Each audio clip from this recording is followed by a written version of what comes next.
நல்ல பேசுற கிளிமா. சரி வாங்கிட்டாங்க. வீட்டுக்கு போயிட்டாங்க. ஒரு வாரம் ஆச்சு. திருப்பி கடைக்கு வந்தாங்க. என்னங்க அம்மா, என்னங்க நீங்க கிளி பேசணும், நீங்க பேசவே மாட்டேங்குது அப்படி. இல்ல பேசணுமே. இல்லையா, பேசவே இல்லையா. ஓ யாருமா கண்ணாடி மேல வச்சுங்களா அத அப்படின்னா. எதுக்கு அப்படின்னா, அது கண்ணாடியை பார்த்தீங்கன்னா பேசுமா. நான் கண்ணாடியை பார்த்தோன்னா அது இன்னொரு கிளி தெரியுதுல்ல, அதை பார்த்தோன்னே காதலி நினைச்சிட்டு பேசும். நீங்க கண்ணாடி வாங்குங்க. அவன் கடையில கண்ணாடி விற்கிறான். சரி கண்ணாடி வாங்கி போனாங்க. ஒரு வாரம் கழிச்சு வந்தாங்க. என்னன்னு கேட்டான். என்னையா கண்ணாடி வாங்கி பார்த்து கிளி பேச மாட்டேங்குதியா அப்படின்னா. ஏறி இருக்கிற வீட்டுல அப்படின்னா. எதுக்கு நானா, ஏனியில ஏறிக்கிட்டே போது கிளிக்கு ரொம்ப ஆசை, அது ஏறிக்கிட்டே போய் பேசும் அப்படின்னா. சரி ஏணி வாங்கி போனாங்க. வீட்டுல கொண்டு வச்சாங்க. ஒரு வாரம் கழிச்சு வந்தாங்க. என்னையா ஏணி வேற வச்சேன், கிளி பேசவே மாட்டேங்குது. ஊஞ்சல் இருக்குமா வீட்டுல? ஊஞ்சல் எதுக்கு? ஊஞ்சல் கிளிக்கு ஊஞ்சல் ரொம்ப ஆசை. ஒரு ஊஞ்சல் வாங்கி போடுங்க, பிரமாதமா ஆடிக்கிட்டே பேசும். சரி ஊஞ்சல் வாங்கி போடுங்க. நாங்க வீட்டுல கண்ணாடி வாங்கியாச்சு, ஏனியும் வாங்கியாச்சு, ஊஞ்சலும் வாங்கியாச்சு. ஒரு வாரம் கழிச்சு திருப்பி போனாங்க. என்னம்மா, என்ன கிளி பேசவே மாட்டேங்குது. பேசவே பண்ணல, சேர்த்தே போச்சாங்க. ஆகும்போது சொல்லிச்சாமா அப்படி கேட்டான். நாங்க சொல்லிச்சு. நான் என்னம்மா சொல்லிச்சுன்னு கேட்டாங்க. கண்ணாடியும் ஏனியும் ஊஞ்சலும் வித்தானே, கிளிக்கு சாப்பாடு போடுறது சாப்பாடு இல்லையே கடையிலன்னு கேட்டுச்சான்.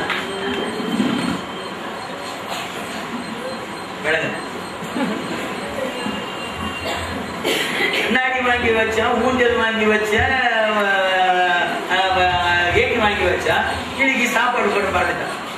சாப்பாடு வாங்கி வந்து போல. கிளி பேசு கிளி பேசு அந்த பேச்சிலே இருந்தாலே தவிர சாப்பாடு போடல. அதான் கிளி கேட்க செத்துருக்குது. இவ்வளவு வித்தான கடைக்காரன் கிளி போட சாப்பிட சாப்பாடை விற்காது போயிட்டான்னு சொல்லி கேட்டு போய் கேட்டாங்க, அது கொடுத்துருப்பாங்க. பலருக்கு வாழ்க்கையில ஒரு அதிசயம், ஒரு அற்புதம் என்ற உடனே அதிலேதான் கண் நிற்கிறதை தவிர அடிப்படை தேவை என்ன என்பது அறியாமலேயே போய்விடுகின்றது. கிறிஸ்தவ வாழ்க்கைக்கு அடிப்படை என்று ஒன்று இருக்கிறது. மனித வாழ்க்கைக்கு அடிப்படை என்று ஒன்று இருக்கிறது. அடிப்படை தேவை, அடிப்படை தேவை. காற்று அடிப்படை தேவை, நீர் அடிப்படை தேவை, நெருப்பு அடிப்படை தேவை.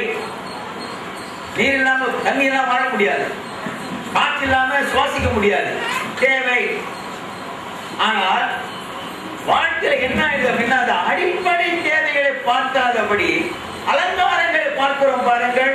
அதனால் வாழ்க்கையே வீணாக போய்விடுகின்றது. இன்னொரு மனிதன் ஞானத்தை கண்டடைய வேண்டும் என்று சொல்லி ஒரு பெரியவரிடம் போய் கேட்டிருக்கிறார். ஞானத்துக்கு நான் என்ன பண்ணணும் சொன்னாராம். இமயமலை மாதிரி ஒரு மலையை காமிச்சு, பனி படர்ந்த மலை, அந்த மலையில போயிட்டு நீ தனியா உட்கார்ந்து தியானம் பண்ணு, அப்போ உனக்கு ஞானம் கிடைக்கும் அப்படின்ட்டா. என்னென்ன புஸ்தகம் வாசிக்கிறியோ வாசி, ஞானம் கிடைக்கும் அப்படின்ட்டா. சரின்ட்டு போய் எவ்வளோ புக்ஸ் எடுத்துக்க முடியுமோ அவளை எடுத்துக்கிட்டு எவ்வளோ புக்ஸ் எடுத்துக்கிட்டு நல்ல ஞானமான புத்தகங்கள் எடுத்துட்டு ஞானத்தை கண்டுபிடிச்சிடணும் சொல்லிட்டு, எது வாழ்க்கைக்கு அடிப்படை, வாழ்க்கைக்கு தேவையான ஞானம் என்ன அப்படின்ட்டு மலைக்கு போயிட்டான். அங்க மலையில ஒரு வீடு மாதிரி இருந்தது, ஒரு பெட்டி மாதிரி வீடு மாதிரி வைத்திருந்தாங்க.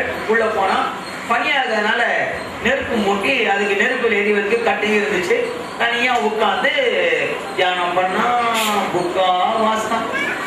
பல மாதங்கள் உருந்தோடின, சாப்பிடல. அந்த மாதிரி சாப்பிடாமலே இருந்து வாசிக்கணும், ஞானம் கண்டுபிடிக்கணும் அப்படின்னு. கொஞ்ச நாள் கழிச்சு பார்த்தா அந்த கட்டையெல்லாம் காலி ஆயிடுச்சு, எரிகிறது. கட்டை காலியான உடனே எரிய வைக்கிறது ஒண்ணுமே இல்லை. எரிய வைக்க ஒண்ணுமே இல்லைன்ன உடனே அது அப்படியே நெருப்பு தனிய ஆரம்பிச்சது. நெருப்பு தனிஞ்ச உடனே குளிர் அதிகமாயிடுச்சு. இருக்கிறது பனிமலையில குளிர் வாட்டி வதைக்குது. சாப்பிடாம இல்லை, நீ ஞானமும் கிடைக்கல. இவனுக்கு என்னடா பண்ணுவோம், வாழ்க்கை வெறுத்து போச்சு அவனுக்கு. ஏடா ஞானம் கிடைக்கல, குளிர்ந்து செத்துருவோமான யோசித்தானா. திடீர்னு ஒரு நாள் ஒதுங்க பிறந்ததான் அவனுக்கு. என்னன்னா கட்டுக்கிட்டா புஸ்தகம் வச்சிருந்தாங்க, அதையும் பார்த்தானா, நெருப்பையும் பார்த்தான். புஸ்தகத்தை கிழிச்சான், நெருப்புல போட்டான். நல்லா நெருப்பு எரிஞ்சது, நல்லா சூடாச்சு, இறங்கி விட்டான் ஞானம் பற்றி. புக்ஸ் எடுத்து போய் படிச்சதுல ஞானம் வரல, கிழிச்சான் பாருங்க, அப்பதான் ஞானம் வந்துச்சு. ஏன் கிழிச்சான்? அவன் தேவை. அதாவது அடிப்படை தேவை என்று ஒன்று இருக்கிறது. நம்ம பசங்க யோசிக்கிறதே கிடையாது. அது யோசிக்காது போறதுனாலதான் வாழ்க்கையிலே இன்னல் உழைப்புலாம் ஆகிற பொழுது, இளைஞர்கள் ஏற்படுகிற வேளையிலே எதிர்பாராத துன்பம் ஏற்படும் பொழுது திகைத்து போய் நிற்கின்றோம். இயேசு கூட இத இன்னொரு விதமா மேல அழகாக ஒரு ஓமையிலே சொல்லி வைத்திருக்கிறார். ஓமையில ஒருத்தர் கேட்ட கேள்விக்கு பதிலாக சொன்னார். என்ன கேள்வியா கேட்டார் அப்படின்னா, நல்ல பணக்கார வீடு, அவங்க ஒரு 4-5 பிள்ளைகள். இஸ்ரவேலில் இருக்கக்கூடிய அந்த வழக்கத்தின்படி முதலாவது பிறந்த பிள்ளைக்கு சொத்திலே 3/8 பாகம் சென்று சேர வேண்டும். மீதி ஒரு பாகத்தை மீதி இருக்கக்கூடிய சகோதர சகோதரிகள் பகிர்ந்து கொள்ள வேண்டும். ஜனநாயக நாட்டில் உட்கார்ந்து கேட்கும் போது கொஞ்சம் வித்தியாசமா தெரியும் நமக்கு. அது எப்படி முதல்ல பிறந்தவனுக்கு மட்டும் 2/166 போயிடுது, மீதி 33 எப்படி 4 பேருக்கு பிரிச்சு கொடுக்கிறது, அது அநியாயம் என்று நினைப்போம். அன்றைக்கு இஸ்ரவேல் வழக்கம் அப்படி, ஆண்டவர் நியமித்த நியமனம் அப்படி. அப்போ இயேசு பேசுற வார்த்தைகள், அவர் செய்கிற காரியங்கள் எப்படி வித்தியாசமா பண்ணார், புரட்சிகரமா பண்ணார் அப்படின்னா அவன் பார்த்துட்டே இருந்தான். பார்த்துட்டே இருந்தவன் தப்புன்னு ஒரு நாள் அவர் பேசிட்டு இருக்கும் போது ஏன் சொன்னா, ஜனக்கூட்டத்திலே ஒருவன் அவரை நோக்கி, லூக்கா 12:13 போதகரே, ஆஸ்தியை பாகம் பிரித்து என் கீதத்தை எனக்கு தரும்படி சகோதரனுக்கு கட்டளையிட வேண்டும் என்று கேட்டுக்கொண்டான். இவன் சொல்றதை கேட்ட உடனேயே அவன் சகோதரன் என்னவோ ஒழிச்சு வைக்க பார்க்கிற மாதிரியும், இவன் ஒரு மத்தியஸ்தரை பார்த்து நீங்க உதவி செய்யுங்க என்று கேட்பது போலவும் தோன்றும். ஆனால் ஆக்சுவலா அவன் கேட்டது என்ன அப்படின்னா, சரிபாதியாக பிரித்து இந்த 3/2 முதலாமவனுக்கு மீதி பேருக்கு அப்படிலாம் கிடையாது, சரிசமம். நாங்க 4 பேரோ 5 பேரோ சமமா பிரிக்க சொல்லுங்க, பிரிச்சு கொடுக்க சொல்லுங்க. ஏன்? பணம் அவசியம். பணத்தின் மீது அவனுடைய நாட்டம். இயேசு பேசுற பேச்சை கேட்டுட்டு இவர் சரியான ஆளு, நம்ம பணத்துக்கு உதவி செய்வா என்று சொல்லி கேட்கிறான். அதுக்கு தான் இயேசு ஓமையை சொன்னார் 15வது வசனத்திலிருந்து. பின்பு அவர் அவர்களை நோக்கி, பொருளாசையை குறித்து எச்சரிக்கையாயிருங்கள், ஏனெனில் ஒருவனுக்கு எவ்வளவு திரளான ஆஸ்தி இருந்தாலும் அது அவனுக்கு ஜீவன் வாழ்றதே பணம் இருந்தாதான் நம்ம நினைக்கிறது. பணம் இருக்கணுங்க, உயிர் இருந்து என்ன பிரயோஜனம்? பணம் வேண்டாமா உயிரை பாதுகாக்கிறதுக்கு? என்னதான் பணம் கொட்டி கிடந்தாலும் அது அவனுக்கு ஜீவன் அல்ல. ஹலோ, இருக்கீங்களா? அதான் எனக்கு தெரியுமே, நம்ம சொல்றது அதான் நமக்கு தெரியுமே பாஸ்டர். பணம் இல்லைன்னா பணம் தானே பெருசு, ஜீவன் தான் பெருசு, நமக்கு தெரியுமே பாஸ்டர். மேல ஏசி சொன்னது கவனிங்க. அல்லாமல் ஒரு ஊமை அவர்களுக்கு சொன்னார், ஐஸ்வர்யம் உள்ள ஒருவனுடைய நிலம் நன்றாய் விளைந்தது. அப்பொழுது அவன், நான் என்ன செய்வேன்? என் தானியங்களை சேர்த்து வைக்கிறதுக்கு இடமில்லையே. நான் ஒன்று செய்வேன், என் களஞ்சியங்களை இடித்து பெரிதாக கட்டி எனக்கு விளைந்த தானியத்தையும் என் பொருட்களையும் அங்கே சேர்த்து வைத்து, பின்பு ஆத்துமாவே, உனக்காக அநேக வருஷங்களுக்கு அநேக பொருட்கள் சேர்த்து வைக்கப்பட்டிருக்கிறது. நீ இளைப்பாரி குசித்து குடித்து பூரிப்பாய் இரு என்று என் ஆத்துமாவோட சொல்லுவேன் என்று தனக்குள்ளே சிந்தித்து சொல்லிக் கொண்டான். 20ஆம் வசனம். தேவனோ அவனை நோக்கி, மதிகேடனே, உன் ஆத்துமா உன்னிடத்திலிருந்து இந்த ராத்திரியை எடுத்துக் கொள்ளப்படும், அப்பொழுது நீ சேகரித்தவைகள். 21ஆம் வசனம் எல்லாம் சேர்ந்து வாசிக்கலாமா? 21. தேவனிடத்தில் ஐஸ்வர்யவானாய் இராமல் தனக்காக பொக்கிஷங்களை சேர்த்து வைக்கிறவன் இப்படியே இருக்கிறான்.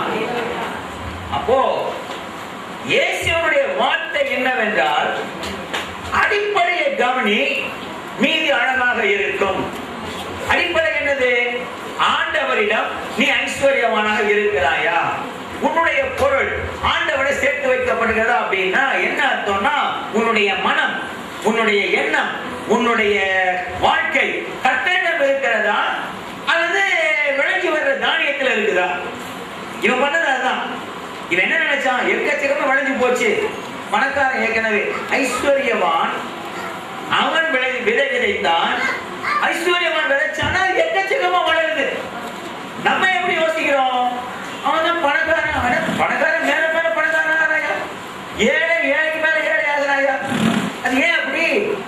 அப்படின்னா செய்கிற வேலையை பொறுத்து இருக்கிறது.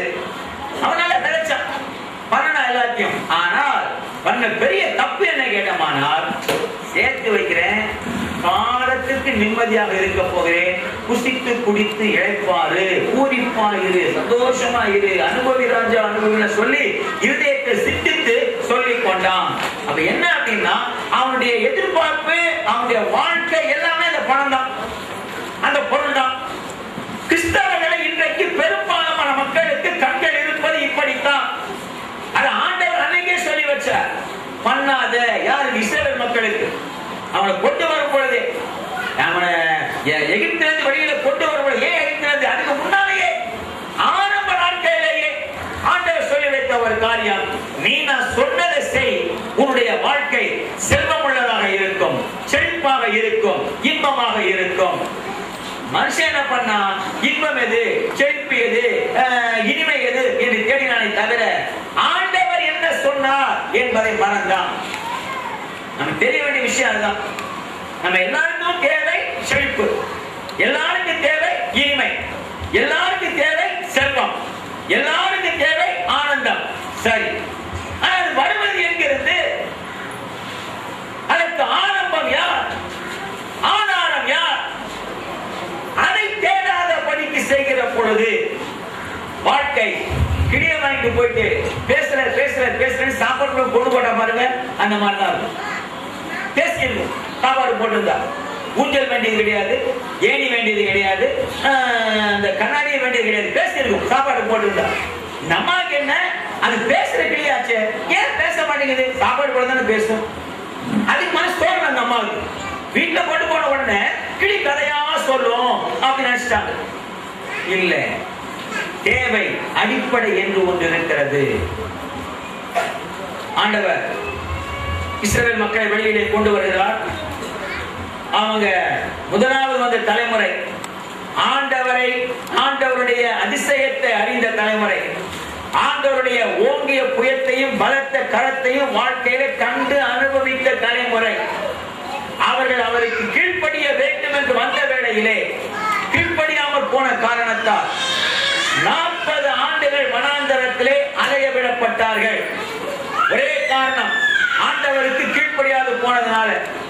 ஏன் கீழ்ப்படியாது போனாங்கன்னா, நாங்க அங்க போக முடியாது, அந்த வாக்கு பண்ணப்பட்ட தேசத்துல எங்களை விட பெரிய பெரிய பலசாலி இருக்கிறார்கள், நாங்க எப்படி போய் ஜெயிக்கிறது, எங்களால முடியாது, பட்டணம் கோட்டை கட்டி வச்சுக்கிறோம், சும்மா புடிச்ச மாதிரி கிடையாது, நினைச்சவன ஏறி மிதிக்கிறதுக்கு என்று சொல்லி விட்டார்கள்.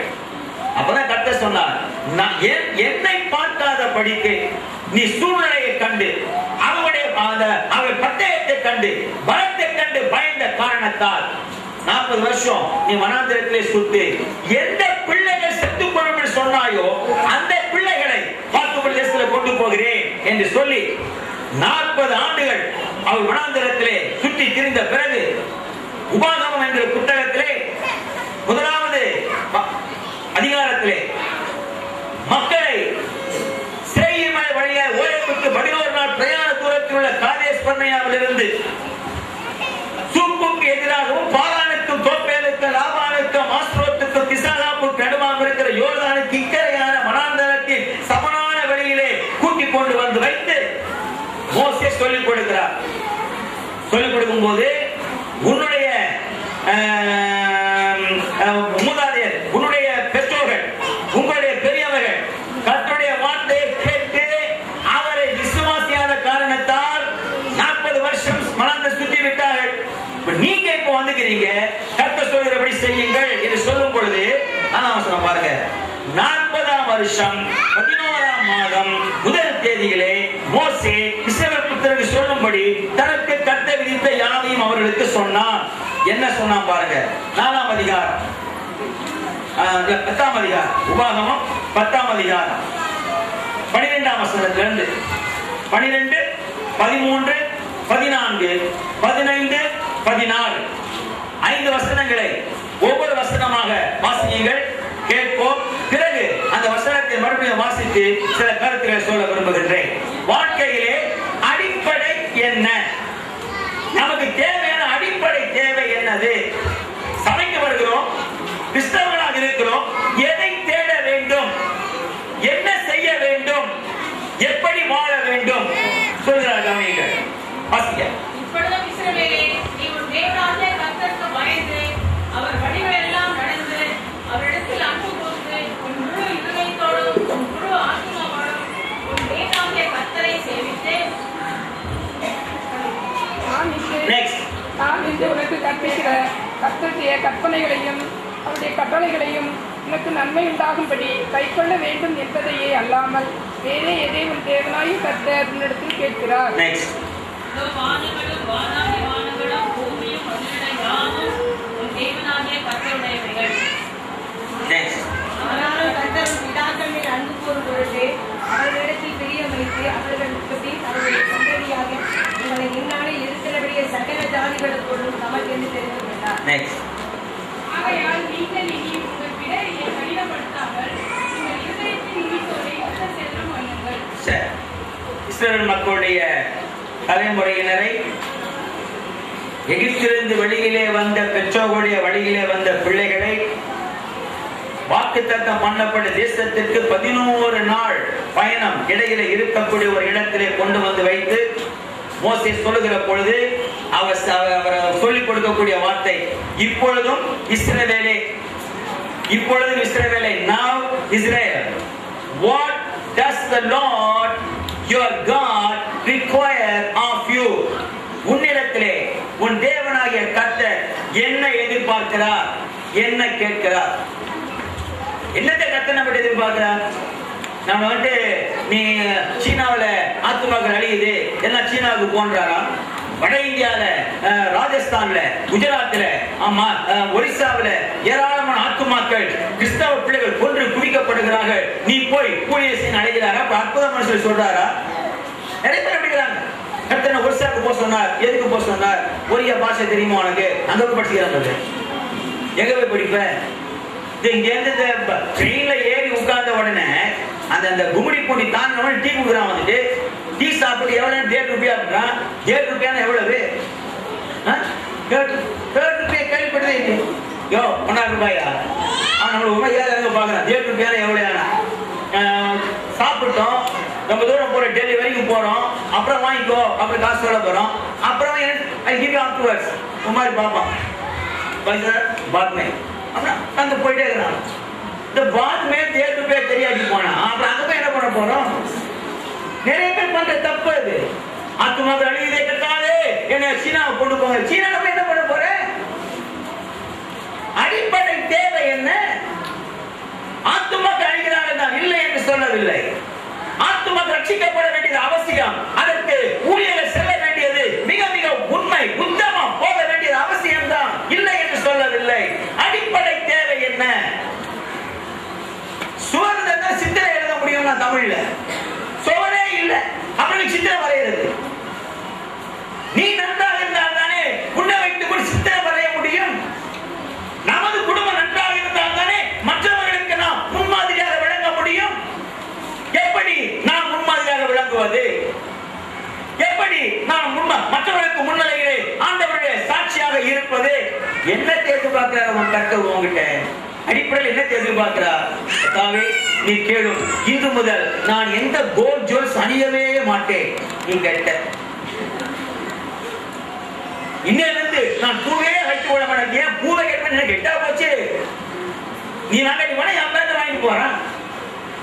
இன்று முதல் என்னுடைய வீட்டிலே கட்டிலே இருக்காது. ஏன் வெளியே போய் படுத்துக்கோ?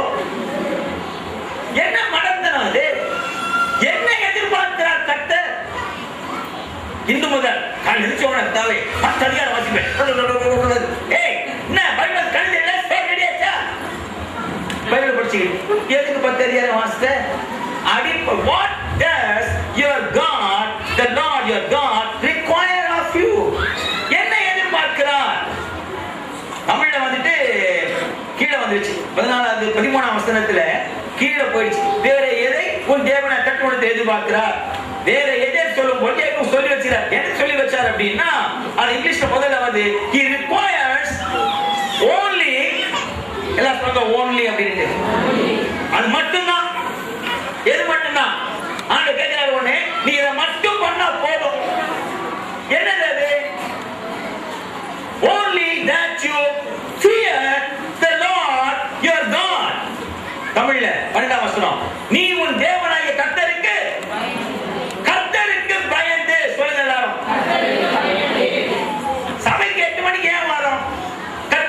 பயப்படுகிறோம்.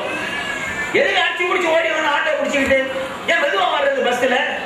எப்படியும் பாடுபட போறாங்க. எப்படியும் வந்து ஜெபம் பண்ணி ஒரு 9 காலம் ஆக போகுது. 9 மணிக்கு பசங்க ஆரம்பிக்க போறாங்க.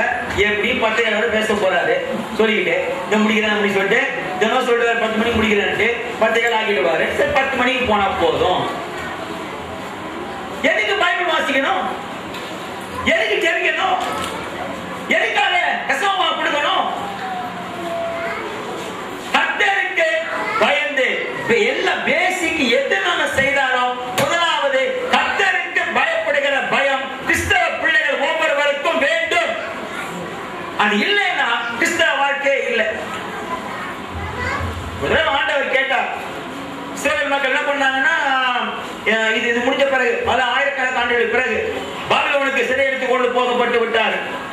அப்புறம் அங்க இருந்து பெர்சியா மன்னன் ஆட்சிக்கு வந்த பிறகு மக்கள் 70 வருஷம் கழிச்சு விடுதலை பண்ணி விட்டார்.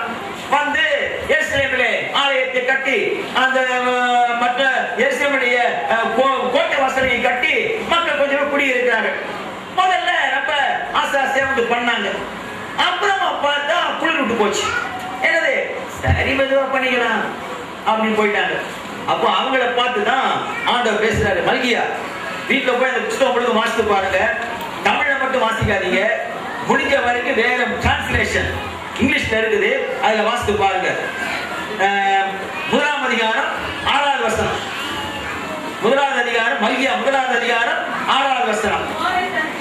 எல்லாம் பாருங்க. குமாரன் தன் பிதாவையும் ஊழியக்காரன் தன் எஜமானையும் கனம் பண்ணுகிறார்களே.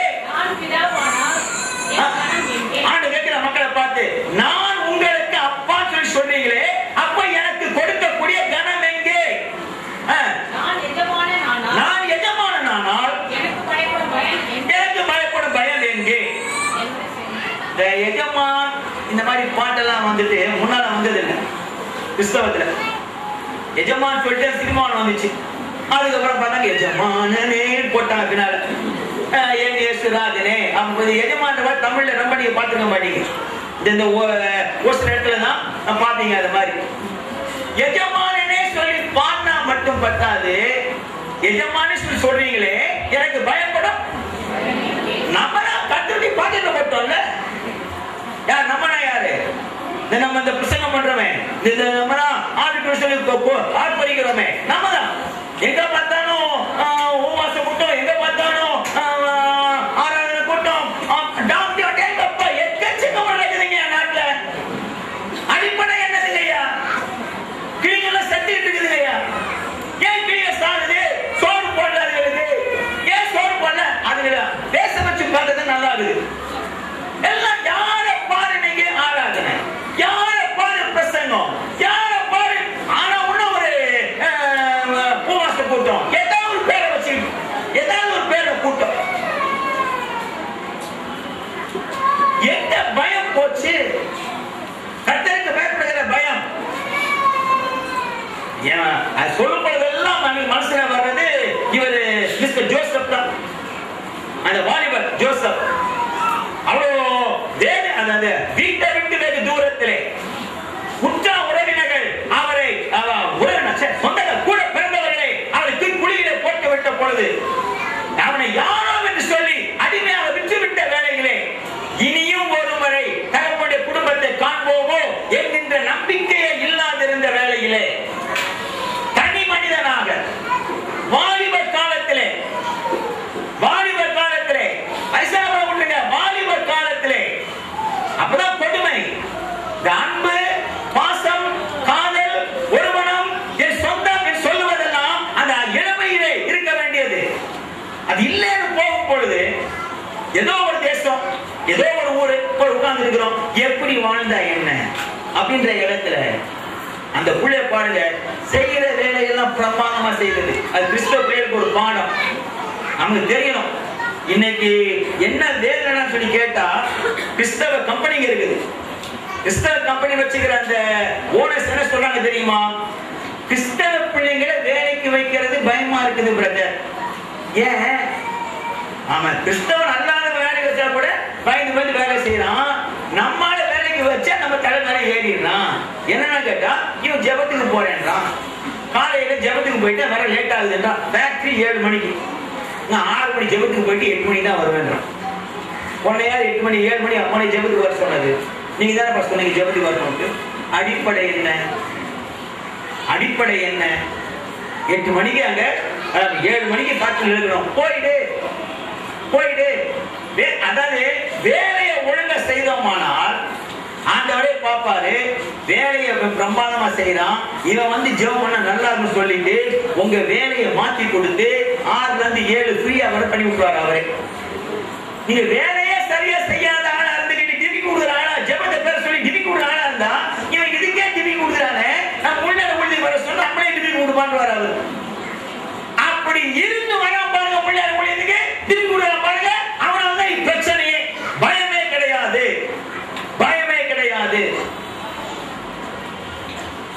ஒரு வீட்டுக்கு போறேன், அந்த வீடு இங்க ஒரு 4 அடி, இங்க ஒரு 4 அடி. இந்த 4 அடியில 2 அடிக்கு ஒரு சோஃபா, 2 அடிக்கு ஒரு பீரோ, 2 அடி தான். அந்த 2 அடியில குழந்தை பண்ணது அந்த அம்மா குழந்தை பண்ணது மூஞ்சல் கட்டியாச்சு, அது தொட்டில் கட்டியாச்சு.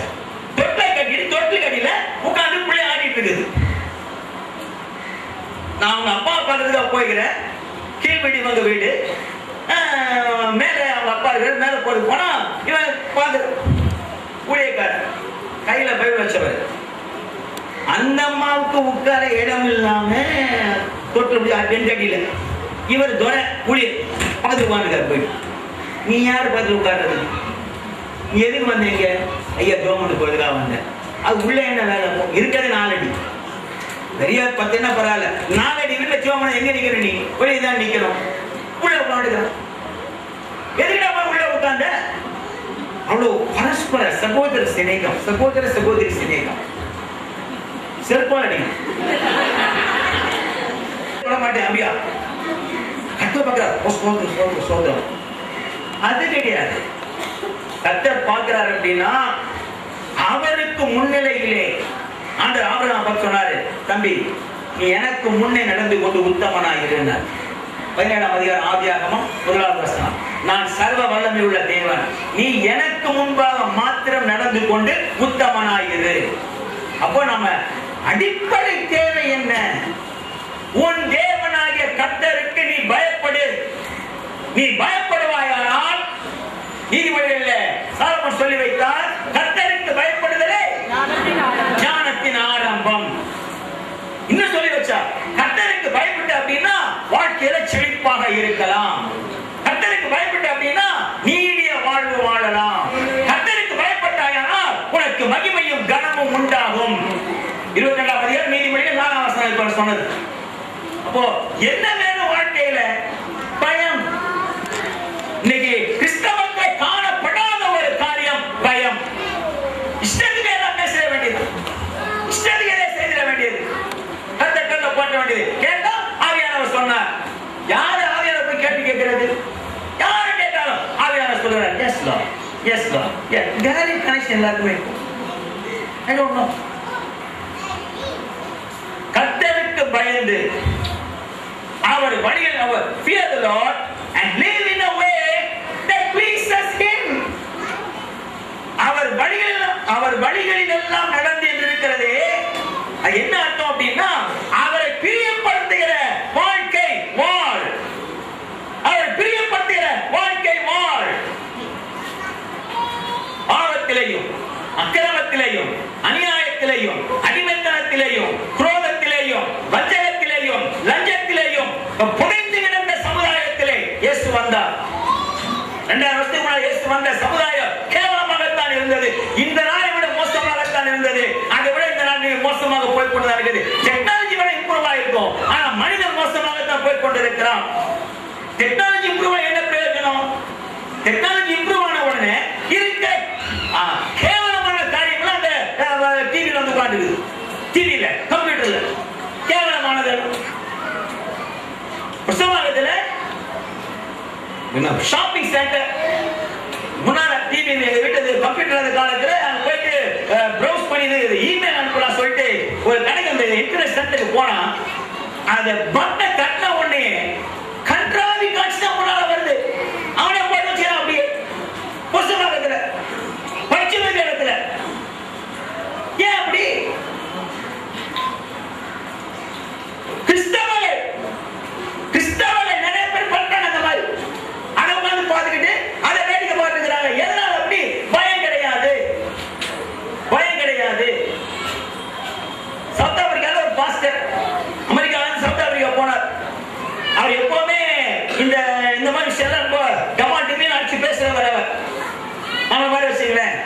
சமத்தியா பேசுவார். நானே செட் பண்ணிட்டேன், அவர் அதை விட மேல பேசுவார். அப்படி பேசின ஆளு ஜான் வெங்கடேசன் கவனிக்கவர். அப்படி பேசின ஆளு கம்ப்யூட்டர்ல கேவலமான படத்தை எடுத்து காப்பி பண்ணி வச்சுக்கிட்டு ஊர்ல இருக்கிற பொண்ணுங்களை அனுப்பிச்சு விட்டுக்கிட்டு கடைசியில போலீஸ்ல மாட்டினா இருந்தாரு. போலீஸ் இப்போ அந்த சவுத் ஆப்பிரிக்கால ஜெயில இருந்தாரு. இப்போ ஜெயில கூட சவுத் ஆப்பிரிக்கால இவன் தான் பண்ணா அப்படின்னு கேவலமான படத்தை எடுத்து மற்ற பெண்களுக்கு அனுப்புவது. பேசி என்ன பிரயோஜனம்? பயம். அதான் லாட்டிமர் ஒருத்தர் சொன்னா அன்னைக்கு ஒரு பெரிய பிரசங்கியார்.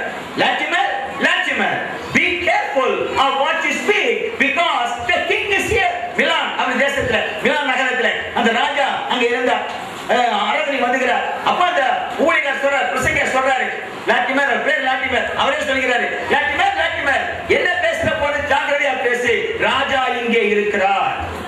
சொல்லிட்டு அடுத்த வார்த்தை சொல்லுவானா, Latimer be careful of what you speak because the king of kings is here. Latimer பேசும்போது ஜாக்கிரதையா பேசு, ராஜாதி ராஜா இங்கே இருக்கிறார் அப்படின்னா என்னதுக்காக? அது பயம். ஒண்ணு சொல்லணும் அப்படின்னா அந்த கர்த்தருக்குரிய பயம் இருக்கும் என்று சொன்னார். வாழ்க்கையிலே அது நேர்மையை கொண்டு வரும், உண்மையை கொண்டு வரும்.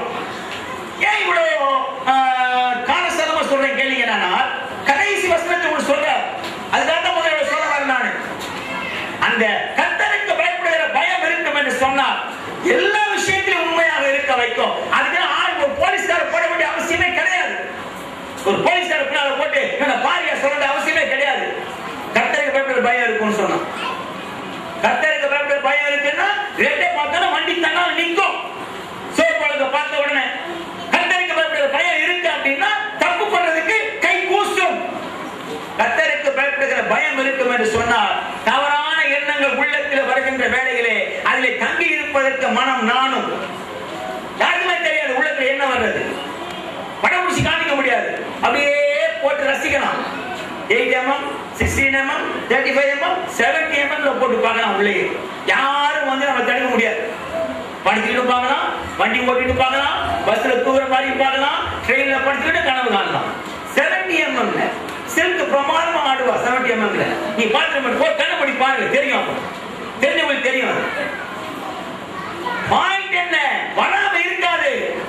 கர்த்தருக்கு பயப்படுகிற பயம் இருக்கும் என்று சொன்னால் இல்லை, நான் கிறிஸ்தவன், இந்த எண்ணங்களுக்கு நான் இடம் கொடுக்க மாட்டேன், போ வெளியே என்று சொல்லுகிறவன் கிறிஸ்தவன். எனக்கா ஜோம் பண்ணுங்க, செங்கடி என்னமா வருது, ஜோம்லாம் பண்ண மாட்டேன், இருக்காது. நான் என்ன ஜோம் பண்ணுது? நானா வருஷம் கேட்ட என்னது? நான் பொறுப்பை புதிய கர்த்தருக்கு பயப்படுகிற பயம் தானாக வர வேண்டும். சொன்னதான் எனக்கு பயப்படுகிற பயத்தில் இரு. அன்னைக்கு இஸ்ரவேல் மக்கள் பண்ண பெரிய தப்பு என்ன? அவருக்கு பயப்படுகிற பயம் இல்லாத போச்சு. அவர் சொல்றாரு, எத்தனை பேர் தான் சரி, கானானியரும் கிர்காசியரும் ஏத்தியரும் எபூசியரும் ஏவியரும் இருக்கிற அந்த தேசத்தை உனக்கு சொந்த சுதந்திரமாக கொடுத்து போய் எடுத்துக்கோ அப்படின்றார். சொன்ன பிறகு கூட அவருக்கு தெரியாத மாதிரி கானாரிய கடற்கரையில் இருக்கிறார்கள், ஏனாக்கிய மலை மேல இருக்கிறாங்க, அவன் அவ்வளவு வரமாட்டான், இவன் இப்படி பண்றான், அவருக்கு தெரியாமையா சொன்னாரு.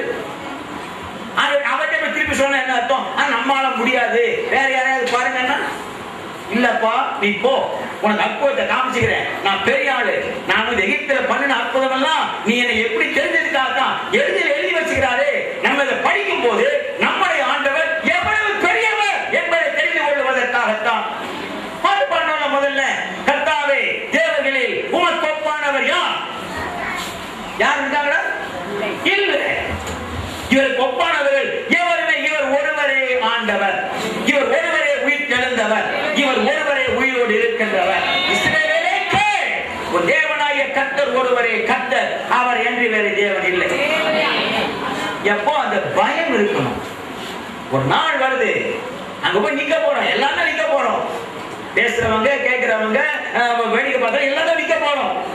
அன்னைக்கு கர்த்தர் பார்க்கிற வேலையில தெரிய போது எல்லாருக்கும்.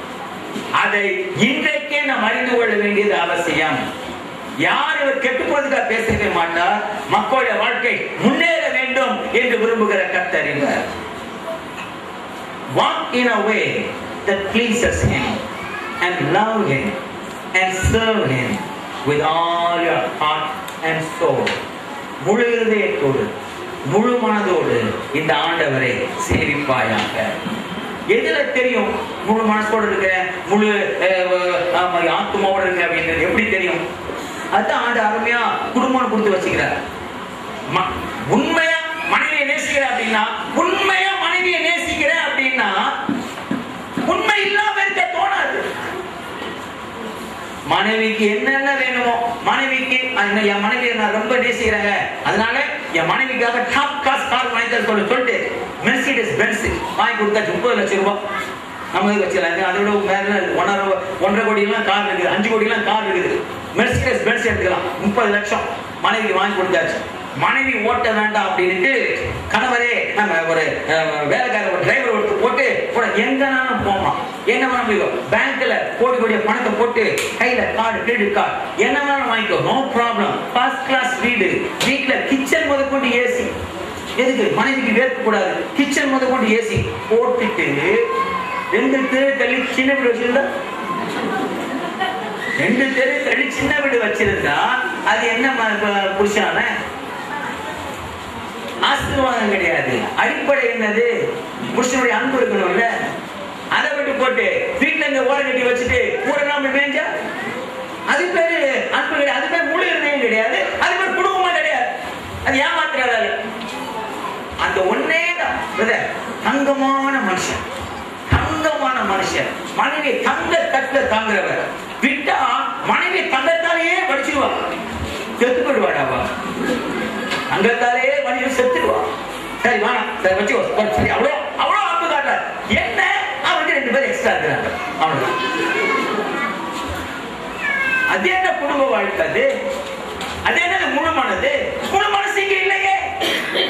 முழு மனசுனா என்ன? மொத்தமும் உடல் பொருள் ஆவி அத்தனையும் உனக்கு, அத்தனையும் உனக்கு. இந்த கல்யாணத்துல வரும் பொழுது அதுல ஒரு லைன் வர போடுவாங்க. அந்த பவுஸ் பரிமாறிக்கிற போது, பிறர் முகம் பாராமல் உமக்கே உண்மை உள்ள கணவனாக, உனக்கே உண்மை உள்ள கணவனாக, உமக்கே உண்மை உள்ள மனைவியாக, பிறர் முகம் பாராமல். நான் கேள்வி கேட்கிறேன், கல்யாணம் முடிச்சு ரிசப்ஷன் நிற்கும் போது மனைவியும் கணவனும்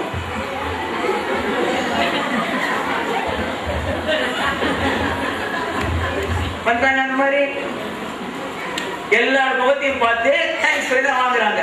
அதே நேரத்தில் பிறர் முகம் பாராமல் இங்கே இருதயத்துல பிறர் முகம் பார்க்க மாட்டேன்னா உண்மை என் மனைவிக்கு மேல் இருக்கும், உண்மை என் கணவர் மீது இருக்கும்.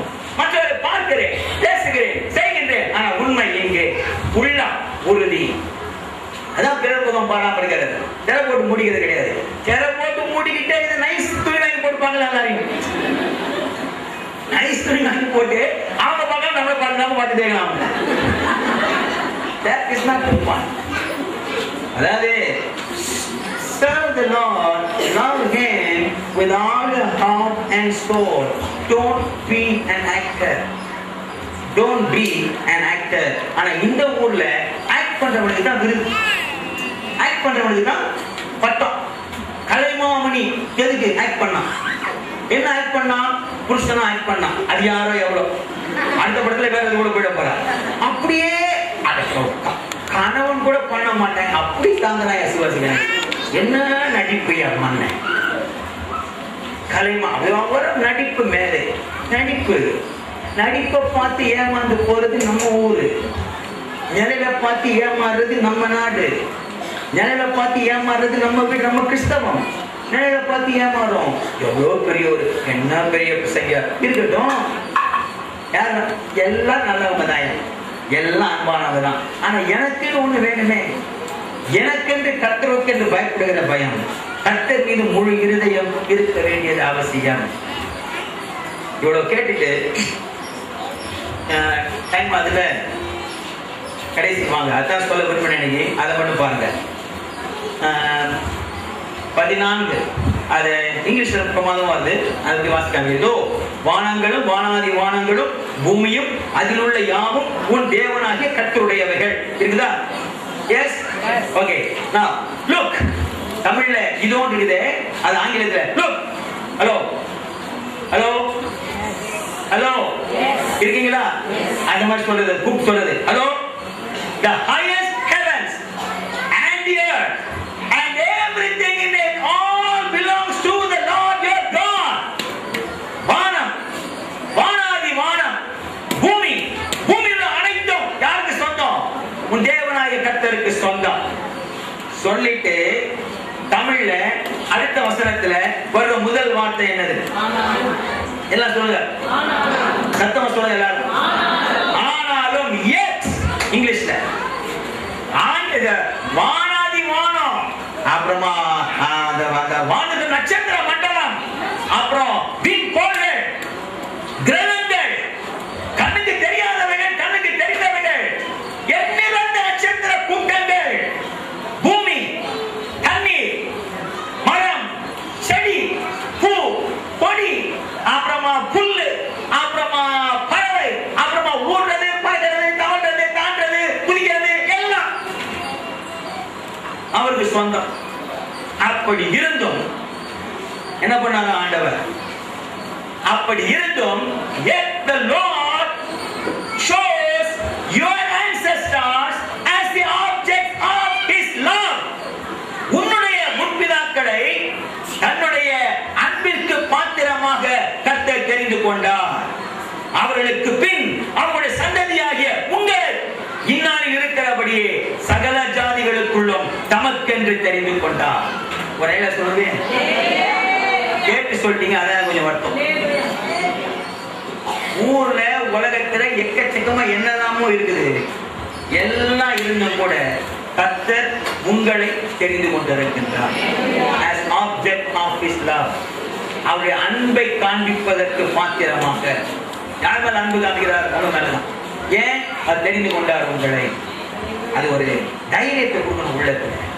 நான் சாதாரண ஆள் கிடையாது, ஆண்டவரால் தெரிந்து கொள்ளப்பட்டவர், ஆண்டவரால் தெரிந்து கொள்ளப்பட்டவர். ஆமென். மற்றவர்கள் விளங்காது, பக்கத்து வீட்டுக்காரர்கள் விளங்காது, சொந்த சித்திக்கு விளங்காது, சொந்த மாமனுக்கு விளங்காது, சொந்த நாத்தனாருக்கு விளங்காது.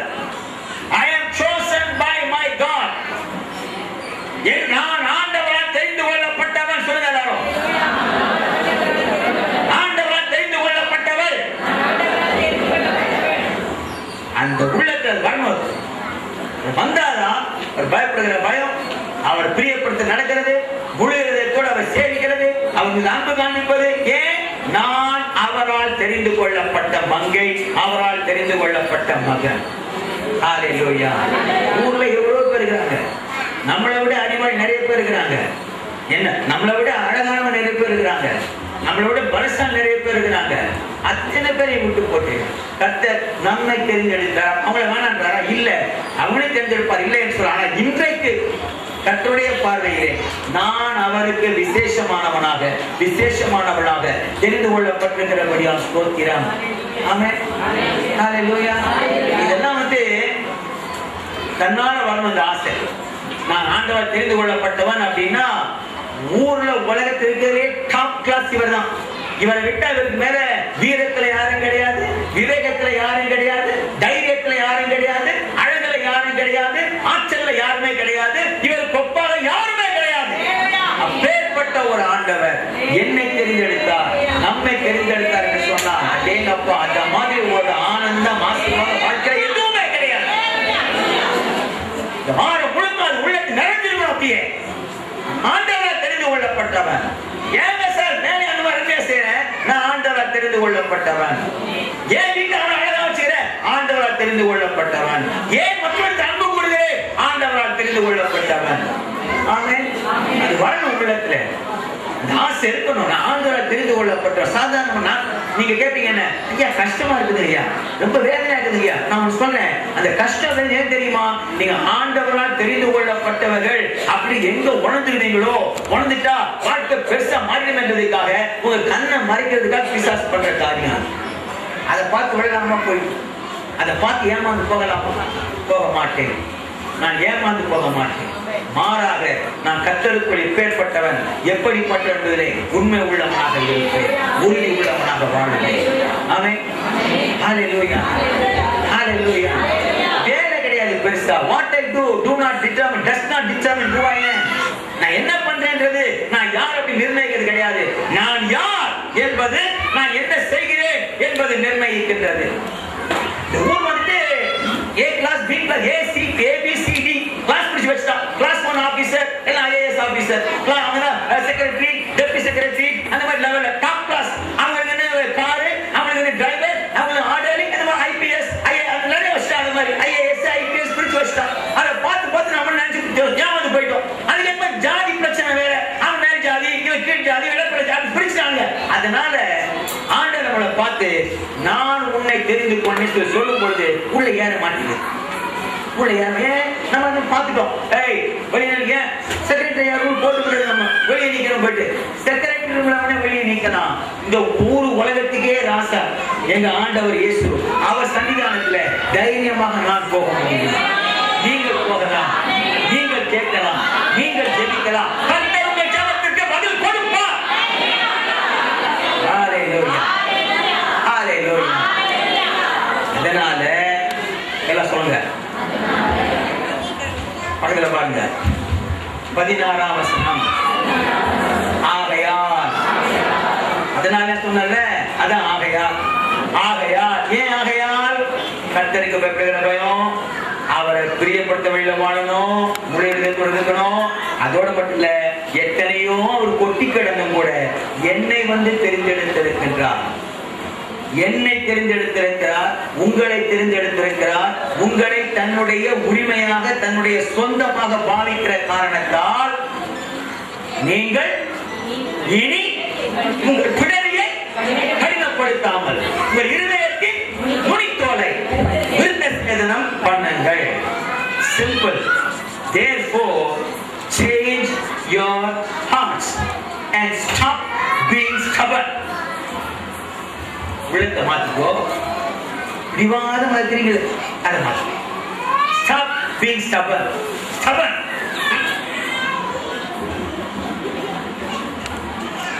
பிள்ளைகள் போகும்போது 2 வயசுல சாப்பிடுவோம், சாப்பிடுவாங்க,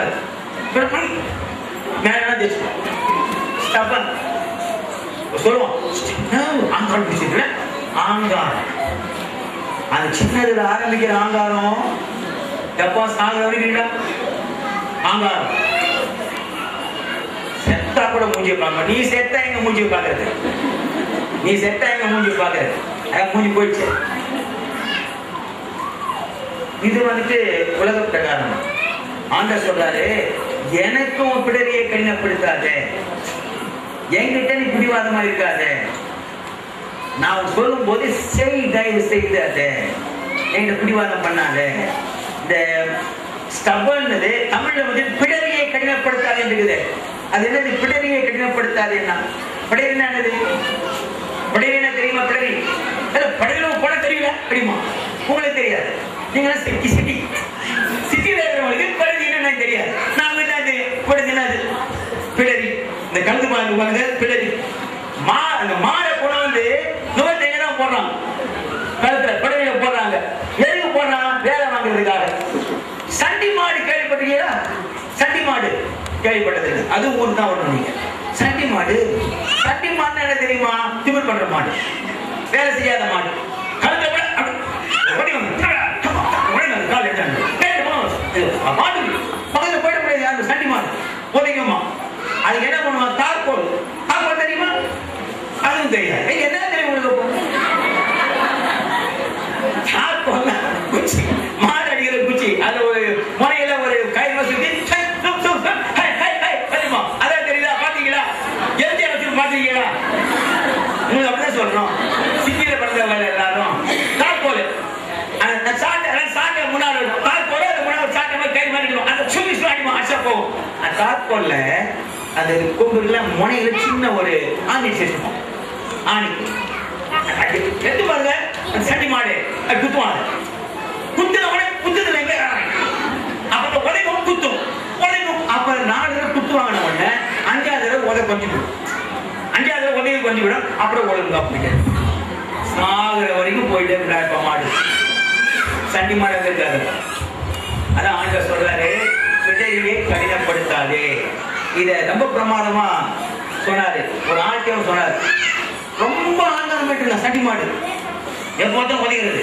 யார் எங்கெல்லாம் கிறிஸ்தவனாக எல்லாம் புடிச்சுட்டு போறது, ஜெயில போடுறது, கட்டி வைக்கிறது, உதைக்கிறது. இந்த கிறிஸ்தவத்தை ஒண்ணா பண்ணிடலாம் பாரு. நான் யார் அவங்க ஒருத்தன் அந்த அல்பர்ட் சவுல் ஒரு நாள் பக்கத்து ஊருக்கு லெட்டர்லாம் வாங்கிட்டு போயிட்டு மோசமா சண்டி மாடு சண்டி மாடு பிரயாணம் பண்ணுது. ஆண்டவருக்கு இன்ஃபர்மேஷன் போச்சு மேல, your majesty Saul is on the way to Damascus. அப்படியா எந்த ஊர்ல எப்ப எங்க இருக்கிறான்? இந்த தமஸ்கு ரோட்ல ஹை ரோட்ல இருக்கிறான். ஓகே சரி, அவனை போய் நிறுத்தி சொல்லு அப்படின்னாரு. சரி அப்படின்னு இவனை கிளம்பினாரு. ஆண்டவர் பார்த்த, வெயிட், நீ பேசாத, நீ வந்து அவனை நிறுத்தி வை, நான் அவனை பேசுகிறேன். சரிங்க சார் அப்படின்னு. ஏன்னா அந்த பெரிய ஆளா சண்டி மாடு, சாதாரண மாடு கிடையாது. அது கேட்ட ஆள் வந்தா சரி போடுவாரு. ஒண்ணு தேவதை போனாரு, போயிடுது கீழே வந்த உடனே ஐயா வந்துட்டாரு. பெரிய ஐயா வரானா வெளிச்சம் தானே, ஐயாவே வெளிச்சம். அவர் வந்துட்டாரு அப்படின்னா பயங்கரமான வெளிச்சம். வந்தாரு, நின்றுட்டு சால் சால் அப்படின்னாரு. அப்போ இவர் எவ்வளவு படிச்சிருக்கணும். சண்டி மாடுனா கூட தெரியுது. சண்டி மாடு எப்பவுமே நல்லா திமிரான மாடு, நல்லா தின்னு சமத்தி வாங்கிடும், நல்லா படிச்சு அறிவு வாங்கின மாடு. ஓகே, சால் சால் அப்படின்னாரு. கீழே விழுந்து கேட்டு, நீ யார் ஆண்டவரே அப்படின்னாரு. அதுக்கு ஐயா பதில் சொன்னாரு, நீ துன்பப்படுத்துகிற இயேசு நானே அப்படின்னு சொல்லிட்டு இன்னொரு வார்த்தை சொன்ன. எடுத்து வாசிங்க பார்க்கலாம். அவன் நடுங்கி திகைத்து, ஆண்டவரே நான் என்ன செய்ய? இல்ல அதுக்கு முன்னால அதற்கு அவன், ஆண்டவரே இல்ல அதுக்கு மேல சிஸ்டர், அவன் தரையிலே விழுந்தான். அப்பொழுது சவுலே சவுலே சவுலே நீ என்னை ஏன் துன்பப்படுத்துகிறாய் என்று தன்னுடனே சொல்லுகிற ஒரு சத்தத்தை கேட்டான். அதற்கு அவன் ஆண்டவரே ஆண்டவரே நீ யார் என்று கேட்டான். அதற்கு கர்த்தர் நீ துன்பப்படுத்துகிற இயேசு நானே, முள்ளில் உதைக்கிறது உனக்கு கடினமாம் என்றார்.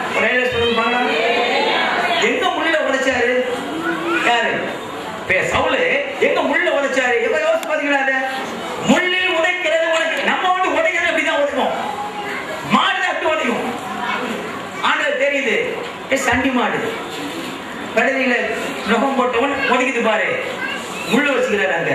முள்ள உதைக்கிறது கஷ்டம் மகனே, முள்ள உதைக்கிறது கஷ்டம் மகளே, விட்டுடு. அந்த மாதிரி ஸ்டபனா இருக்காது. எத்தனை பிரசவம் பண்ணாலும் சரி, நான் கோபமா தான் இருப்பேன், நான் மனம் மாறவே மாட்டேன். நீ எத்தனை சொல்லு, நான் கஷ்டமா குடிக்கவே மாட்டேன். சாமி, முள்ள உதைக்கிறது கஷ்டம் ஐயா. ஐயா, முள்ள உதைக்கிறது கஷ்டம். சண்டி மாடா இருக்காதீங்க, பெடரையை கடினப்படுத்தாதீங்க. Don't be stubborn, change your heart. Hallelujah. அப்படி பண்ணா என்ன ஆகும்? பவுல் சாதாரணமான பவுலா இருந்தவரை பவுல் தூக்கி எடுத்து கொண்டு போயிட்டாங்க. எப்ப ஊரு உலகம் எல்லாம் இன்னைக்கு இயேசுன்ற பேரு அந்த ஒரு ஆளை வச்சு உலகம் கூட தெரிய மாதிரி பண்ணிட்டாரு.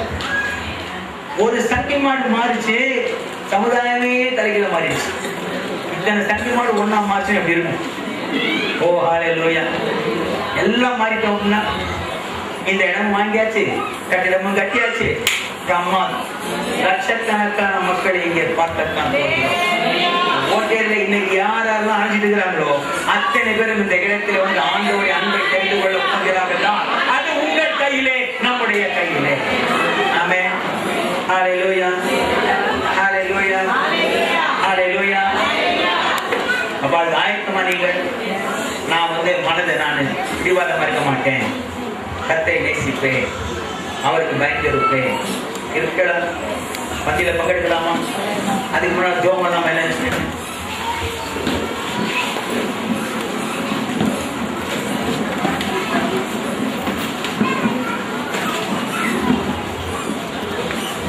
ஓ ஹல்லேலூயா. ஆண்டவர் பேசுறது எல்லாமே எப்பவுமே உங்களுக்கு ஒரு நல்ல எதிர்காலத்தை வைத்திருக்கிறார். அதுக்காக தான் உங்களுக்கு தெரிஞ்செடுத்தார். நீங்க சபைக்கு வந்தது கூட கேட்கறதுக்காக.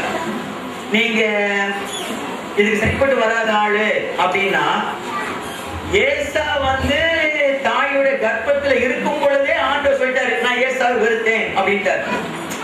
நீங்க படிச்சிருக்கீங்க பைபிள்ல. ஏசா யாக்கோபு 2 பேரும் எட்ட பிள்ளைங்க கர்ப்பத்தில் இருக்கும் பொழுதே, நல்லது கெட்டது செய்யறதுக்கு முன்னாலேயே, வெளியில நல்ல வார்த்தை கெட்ட வார்த்தை சொல்றதுக்கு முன்னாலேயே, வயிற்றுல இருக்கும் போது ஏசாவை வெறுத்தேன் அப்படின்ட்டார். யாக்கோபு சிநேகித்தார். உங்களை ஆண்டு சிநேகித்த காரணத்தால் தான் இன்னைக்கு காலையில இங்க கொண்டு உட்கார வச்சுக்கிறார். ஒரே சொல்றீங்களா? ஏன் கேட்டீங்கன்னா, உங்களை கொண்டு கர்த்தர் மேலான காரியம் செய்ய இருக்கிறார். ஆமென் சொல்லுங்க. பெற்றுக்கொள்கிறேன் இயேசுவின் நாமத்திலே. நீங்க சாதாரணமானவர்கள் அல்ல. ஊரு உலகம் எல்லாரும் சொந்தமாக இருக்கு. உங்களை தெரிந்து கொண்டார்.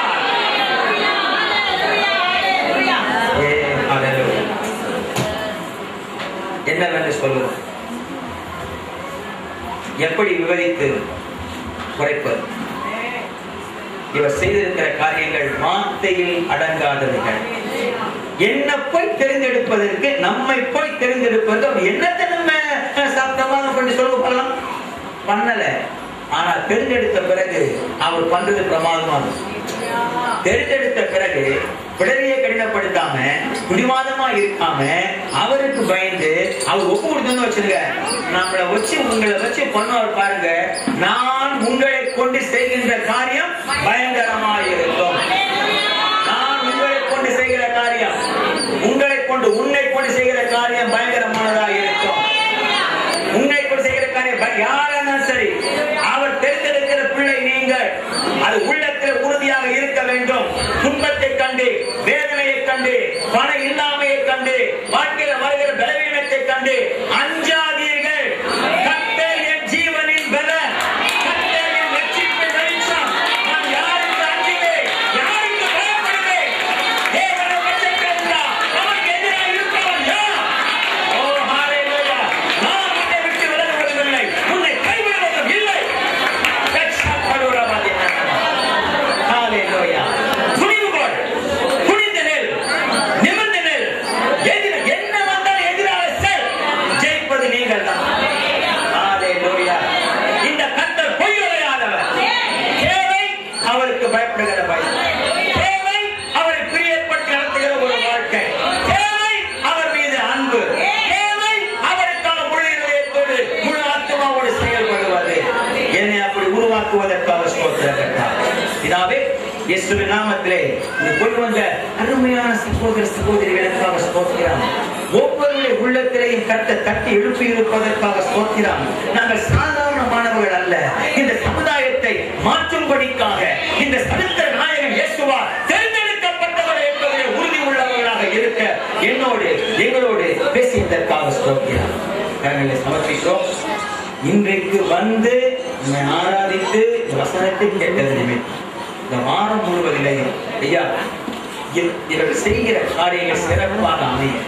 மற்றவர்கள் பார்க்கிற வேளையிலே இவர்களை பற்றி ஒரு மேலான எண்ணம் கொள்ள, அது வெறும் மேலான எண்ணம் மட்டுமல்ல, அது ஆசீர்வாதமாக மாற, வெறும் ஆசீர்வாதம் என்று மட்டுமல்ல, பணமாக மாற, வெறும் பணம் என்று மட்டுமல்ல, ஆலயமாக மாற கர்த்தாவே நீ உதவி செய்வதற்காக உமக்கு போடா ஒவ்வொருவரையும் கரங்களை சமர்ப்பிக்கிறோம்.